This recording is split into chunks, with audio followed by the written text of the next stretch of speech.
New on the night team, a local religious group asks for a restraining order against police. This so they can smoke cannabis on federal land. The federal judge said no, but the group is going forward with its religious worship that involves the smoking of cannabis.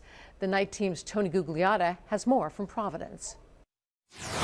The Healing Church of Rhode Island plans to hold a service here on Saturday at the Roger Williams Memorial in Providence. But on Friday, a federal judge ruled that they can't smoke cannabis, something that they do during worship.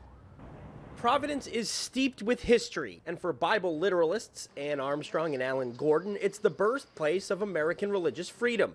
You can understand their disappointment when a federal judge ruled that they will not be allowed to use cannabis during worship at the Roger Williams Fountain because it's federal land. We're not surprised given the dirty tricks deployed by the U.S. attorneys who made the bizarre assertion that religious cannabis use is allowed everywhere but the birthplace of U.S. religious freedom. Gordon is referring to court documents provided as part of the judge's ruling that says a prayer service can be held on this federal land, but they're not allowed to introduce cannabis into it, saying it's illegal. We moved our burnt offering 30 feet to the east, where the marker says 30 feet to the west is the spring that Roger Williams made his promise and that founded the colony. So the group will smoke cannabis here above the fountain in what they call no attack zones or non-federal land. Gordon says those dirty tricks by the U.S. attorney in arguing against allowing this is because there is a water fire scheduled. Had they told us that that was a concern during the 2 months long application process, we certainly would have negotiated around it,